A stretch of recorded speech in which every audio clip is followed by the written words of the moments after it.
નમસ્તે વિદ્યાર્થી મિત્રો, આજે વાત કરીશું ગુજરાત માધ્યમિક અને ઉચ્ચતર માધ્યમિક શિક્ષણ બોર્ડ ગાંધીનગર દ્વારા મિત્રો આદર્શ પ્રશ્નપત્ર જે બહાર પાડવામાં આવેલું છે તેનું સંપૂર્ણ મિત્રો 80 ગુણનું પ્રશ્નપત્રનું સોલ્યુશન મેળવીશું.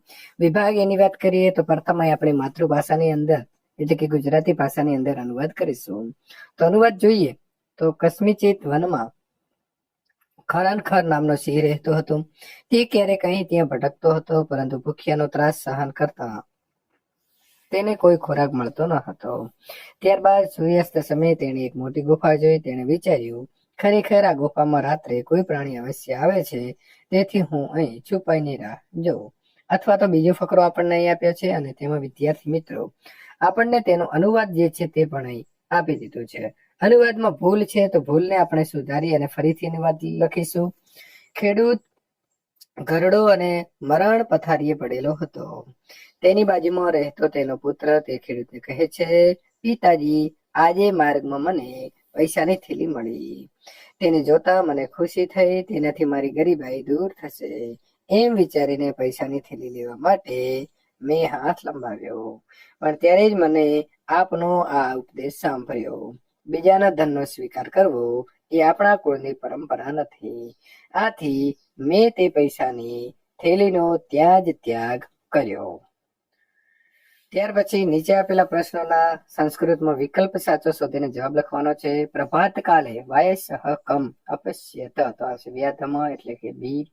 પરસ્ય દુર્ગણા અનુવાદઃ કસ્મે રોચતે, તો આવશે ઈર્ષ્યાગ્રસ્તાય. સંસ્કૃત ભાષાયમ લક્ષ્ય શ્લોક પરિમિતિઃ ગ્રંથઃ કઃ, તો આવશે જવાબ એ મહાભારતમ. નીચે આપેલા સંસ્કૃત પ્રશ્નોના ઉત્તર માતૃભાષામાં લખો. ગાંધીજીને શાંત સ્વરે શું કહ્યું? તો ગાંધીજીએ શાંત સ્વભાવથી અથવા તો શાંત ભાવથી મૃદુ ભાષામાં સત્યદેવને કહ્યું કે આપે જે કહ્યું તે સાચું છે, પણ આપ સંન્યાસનો ત્યાગ કરો એમ કહેવાનો મારો આશ્રય નથી. હું ફક્ત આપ ભગવા વસ્ત્રોનો ત્યાગ કરો એમ કહું છું. નંબર 6, સ્નેહપૂર્ણ વાણીનો પણ કોણ અનુભવી શકતું નથી? તો મંદ બુદ્ધિવાળા અને અજ્ઞાની માણસો સ્નેહપૂર્ણ વાણીને અનુભવી શકતા નથી. 10 કુમાર ચરિતની વિશેષતા દર્શાવો. તો 10 કુમાર ચરિતમ સંસ્કૃતનું પ્રસિદ્ધ કથા પુસ્તક છે. તેના 7મા ઉચ્ચવાસની અંદર એટલે કે પ્રકરણની અંદર પાત્ર 5 વર્ગ પ, ફ, બ, ભ અને મ વર્ણોનો પ્રયોગ વિનાના વાક્ય બોલે છે. વર્ણમાળાના અમુક વર્ષોને છોડીને સંવાદ કરવો સંસ્કૃત ભાષામાં જ સંભવ છે, બીજે એ સંભવ નથી. નીચે આપેલા વિષય ઉપર ટૂંકડું લખો. સંસ્કૃત ભાષાની કોઈ પણ બે વિશેષતા. તો વ્યાકરણની સૂક્ષ્મતા અને સંપન્નતા. તો સંસ્કૃત ભાષાનું વ્યાકરણ અત્યંત વૈજ્ઞાનિક છે, જેમાં પાણીની દ્વારા પ્રણિત અષ્ટધ્યાયી નામનું વ્યાકરણ મહત્વપૂર્ણ છે. સંસ્કૃત નિબંધ શબ્દકોશ. તો સંસ્કૃત ભાષામાં અવિશ્રાંત સંસ્કૃતિ અને જ્ઞાનને સંગઠિત કરતા શાસ્ત્રો, વેદો અને પુરાણો જેવા ધર્મશાસ્ત્રીય તેમજ વૈજ્ઞાનિક કૃતિઓ ઉપલબ્ધ છે. આગળ વાત કરીશું અથવામાં મિત્રો તમે આચાર્ય ચરક વિશે જે છે તે ટૂંકમાં લખી શકો છો. તો અહીં મહર્ષિ ચરક વિશેનું સંપૂર્ણ જે છે તે મિત્રો સોલ્યુશન મેળવી શકશો. નીચે આપેલા ગદ્યખંડને વાંચીને પ્રશ્નોના જવાબ આપવાના છે. એક પદેને ઉત્તર હતો. પેલું છે ખાલી જગ્યા વિના જનાહા રોગ રહિતા ભવિતુમ અર્હતિ. તો જવાબ શું આવશે વિદ્યાર્થી મિત્રો? એક પદેના ઉત્તર હતા. તો અહીં પહેલાનો જે છે તેનો જવાબ આપણે લખીશું ઔષધમ વિના જનાહ રોગ રહિતા ભવિતુમ. નંબર 2 ની વાત કરીશું વ્યવહારસ્ય પ્રભાવ કુત્ર ભવતી. તો એનો સાચો જવાબ અહીંથી મેળવીશું વિદ્યાર્થી મિત્રો સ્વાસ્ય વ્યવહારસ્ય પ્રભાવ ભવતી. બીજો પ્રશ્ન આગળ જઈશું. પૂર્ણ વાક્ય ઉત્તર હતા. તો અહીં પહેલું છે વાક્ય ઔષધ્યસ્ય આવશ્યકતા કદા ભવતી.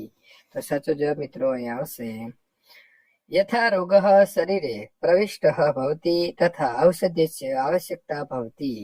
માનવેન સમ્યક વ્યવહારઃ કિમર્થ કरणीय.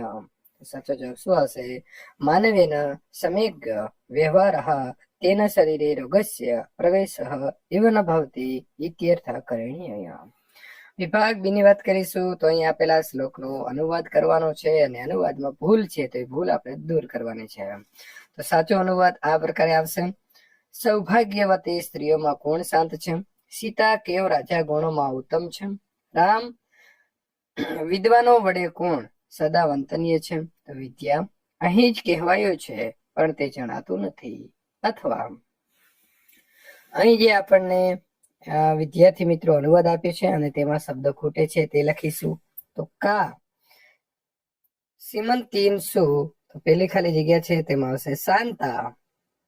ત્યાર પછી આવશે ગુણોત્તમ રાજા કબ અભુત. વિદ્વાન ભ તો આવશે કા સદા વંત્યા અત્ર એવમ ઉત્તમ તો આવશે બુદ્ધેય તેન. આવી રીતે મિત્રો આપણે 4 ખાલી જગ્યા પૂરીશું. ત્યાર પછી સાચો વિકલ્પ પસંદ કરવાનો છે. કે શાંતિમ ઈચ્છંતી તો આવશે સાધવ. તારાદીપ કહ તો આવશે બી ચંદ્ર. વજ્રાંતિ પદ્માની કદા વિકાસમ તો આવશે સૂર્યોદયે. ત્યાર પછી નીચે આપેલા પ્રશ્નોના ઉત્તર માતૃભાષામાં લખો. યોગ્ય કોના દર્શન કરે છે અને કેવી રીતે? તો યોગ્ય ધ્યાનની અવસ્થાને પ્રાપ્ત થયેલા મન વડે દિવ્ય રૂપ ધરી પરમેશ્વરના દર્શન કરે છે. આપત્તિમાં પણ કોની બુદ્ધિ વિચલિત થતી નથી. તો જેઓ બળવાન શત્રુઓને સારી રીતે ઓળખતા હોય છે તેમના શાસ્ત્રને આધારે નક્કી કરાયેલી બુદ્ધિ વિચલિત થતી નથી. 5 અક્ષય નિધિ કયા કયા છે? તો ચારિત્ર્ય, શૂરવીરતા, ઉદ્યમશીલતા, પંડિતાઈ અને સારા મિત્રો એ 5 અક્ષય નિધિ છે. રાજા અને ભિક્ષુક બંને લોકનાથ શા માટે છે? તો રાજા પ્રજાજનોના પાલક હોય છે એટલે કે તે લોકોના નાથ સ્વામી. યાચક બીજાઓ પાસેથી ભિક્ષા માંગે છે એટલે તે લોકો છે. નાથ સ્વામી જેના છે આમ રાજા અને ભિક્ષુક બંને લોકનાથ છે. શ્લોકની પૂર્તિ કરો. તો મિત્રો આપણે અહીં 3 શ્લોક જે છે તેની પૂર્તિ કરી દીધી છે. તેમાંથી કોઈ પણ 2 શ્લોક તમારે લખવાના રહેશે. વિભાગ સી, નીચે આપેલા નાટ્યખંડનો માતૃભાષામાં અનુવાદ કરો. તો રાજા બોલે છે અપૂર્વ ઇવ તે હર્ષ બ્રૂહી કેનાસી વિસ્મતઃ. તમારો આનંદ અદ્ભુત લાગે છે, કહો તમે શાનાથી આશ્ચર્યચકિત છો? એ રીતે ભટ્ટ બોલશે કે અવિશ્વસનીય અને આનંદદાયક સમાચાર છે. સુભદ્રાને પકડવામાં આવ્યો છે. રાજા હમણાં તે કેવી રીતે પકડાયો? ભટ્ટ રથ સુધી પહોંચી નિર્ભયતાથી તેની બંને બાહુઓ દ્વારા તેને નીચે ઉતારવામાં આવ્યો. અથવા આપણને બીજું આપેલું છે મિત્રો, તો તેને જે અનુવાદમાં ભૂલ છે તે ભૂલ સુધારીશું. અને અનુવાદ આપ્યું છે અને તેનો સાચો અનુવાદ અહીં છે. સાર્વલિક એમ છે તો શ્વાન દ્વારા ખવડાવવામાં આવે. ચારુદત્ત નહીં. સાર્વલિક અરે આશ્ચર્ય છે, હવે શું કરું કહો આજે? ચારુદત્ત તો તેને મુક્ત કરવું. ત્યાર પછી આ વાક્ય કોણ બોલે છે તો તે તમારે લખવાનું છે.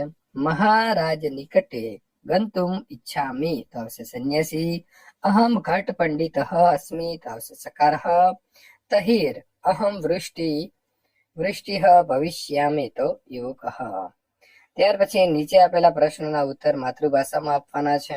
રાજા ભોજ અને યુવકનો વિવાદ ક્યારે અટકી જાય છે અને શા માટે?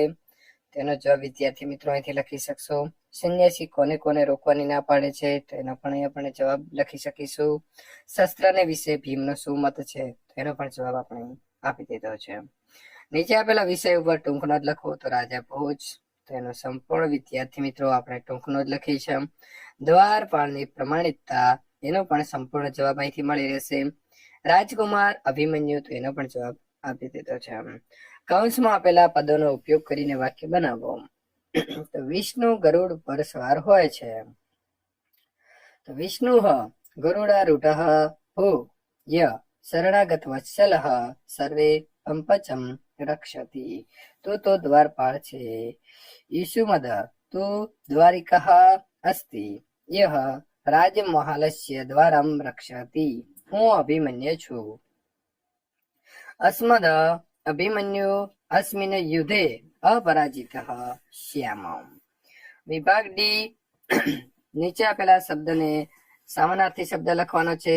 સૂર્ય આવશે આદિત્ય. વિરુદ્ધાર્થી તો એમાંથી દુરસ્થ આવશે સમીપસ્થ. નીચે આપેલા રૂપોનું વર્તમાન કાળ શોધવાનો છે. આવશે વિદ્યાર્થી મિત્રો પહેલામાં પ્રવિશતિ. ત્યાર પછી ભવિષ્યનું સામાન્ય રૂપ શોધવાનું છે. તો આવશે ભવિષ્યંતી. ત્યાર પછી વાક્યને ફરીથી લખવાનો છે, સુધારો કરીને, સ્મનો પ્રયોગ કરીને.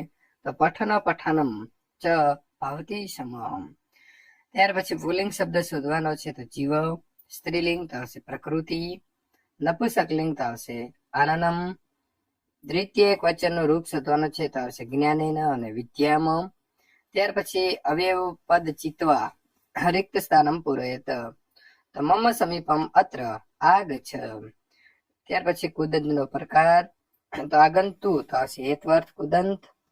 સમૃત્વ તો આવશે સંબંધભૂત કુદંત. સંધિ છોડો અત્રેવ તો આવશે અત્ર એવ.